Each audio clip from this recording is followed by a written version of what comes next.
Hello everyone.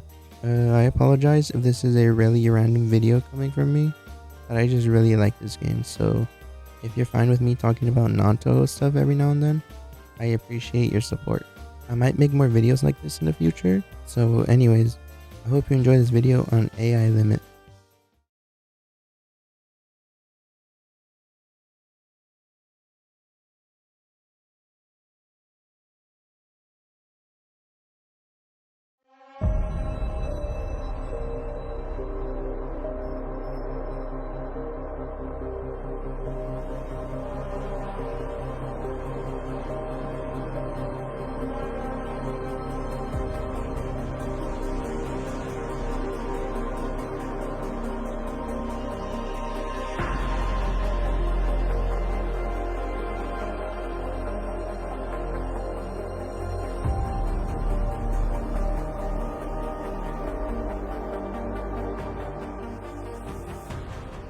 I'm really bad at going into details about specific stuff, so all you need to know is that this game is pretty good. It's a single player Souls-like game.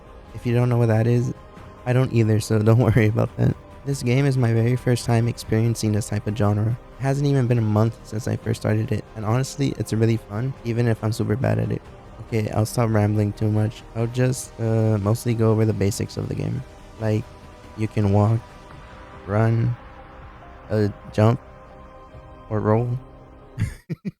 I'm kidding, I'm kidding.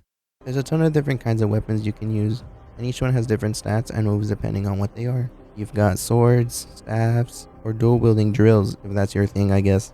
I think every weapon is equal, and you can't really choose a bad option. Unless it's the rusty sword, but that's like one of the starter weapons, so it doesn't matter. Their special attacks are also really cool. Some of them can be quite simple, such as a wide swing, and then others let you summon fire or lightning. I guess that's unique. Obviously, each weapon has their own playstyle. The heavier weapons are slower but are good at stunning enemies, and more compact weapons are much faster, but that's obvious, so. But besides those, there's also some spells you can find and use in combination with your weapons. You know, like being able to summon a giant lightning hammer, or spawning heat-seeking missiles out of your arms. You know, the usual stuff. There's also a few spells that give your weapons damage boost, as you can imbue them with either fire or electricity, whichever one you want. And we're not done yet, because there's also your frame abilities you can use as well. You get 4 of them throughout the game, and each one has its purpose of making sure you don't die miserably, if you can even use them properly. The first ability is the counter field, which is just your standard parry. It's probably my favorite, even if I can't use it properly half the time. The second is the shield, which just blocks things. It's pretty self-explanatory, just don't use it too much or else it'll leave you like your fault. The third ability is the piercing claw. It lets you deal extra damage at the cost of some health. Honestly, I never use this one. I end up dying on accident because, you know, you need your health. Last is the thunder step. It's basically a faster dodge, but I don't know why you would ever use it. I mean, if you want to look cool, then I guess. But despite all that, they all have their specific niches, and I'm sure at least one would fit any playstyle.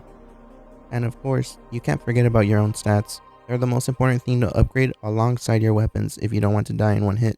The most important mechanic of this game though is definitely the sync rate meter. It is crucial to maintain it at a decently high level, or else you can't use your spells or your abilities. Your attacks also do less damage and you're open to being easily killed.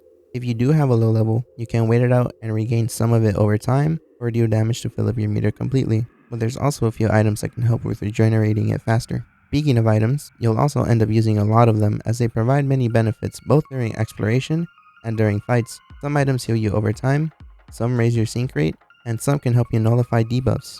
There's a lot more of them, but I'd say those are the most important ones overall.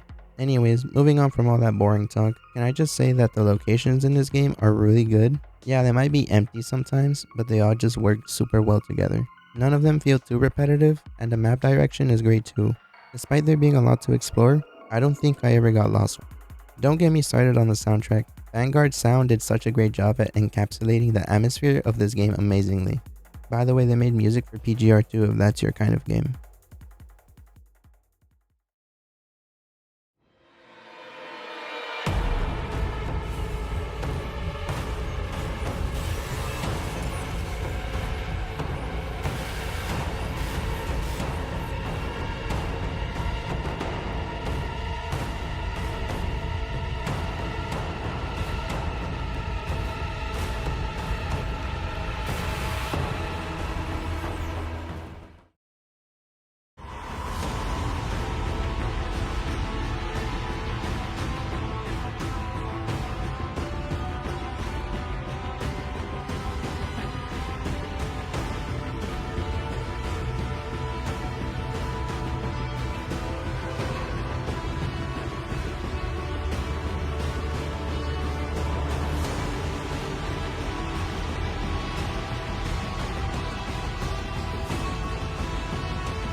Maybe I'm praising this game a little too much, but it's a really nice breath of fresh air for someone like me. And with or without prior experience to Souls-likes, this game is still really fun. You've also got some customization options for your character, like you can be a scientist or a maid. Oh my god, no, And you can also look like a homeless person if you're like that.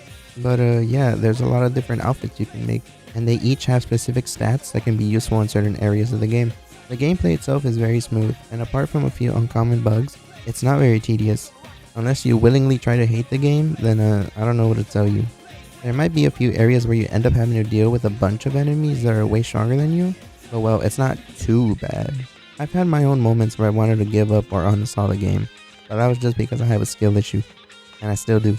But anyways, there's also a bunch of enemies you face throughout the game, such as robots, your own kind, and eldritch beings too. That's very fun.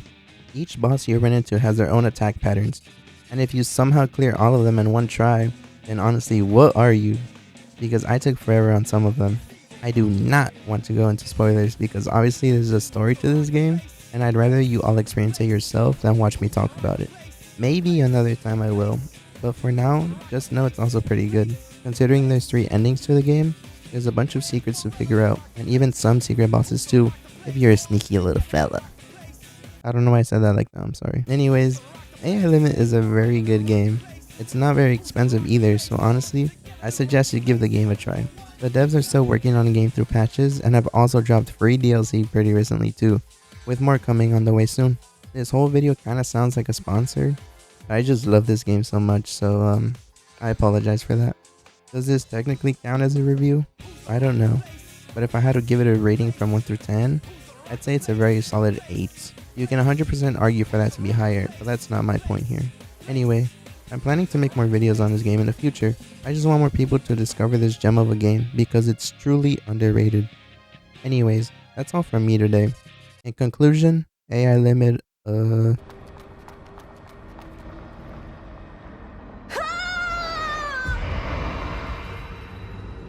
bye, I'm sorry.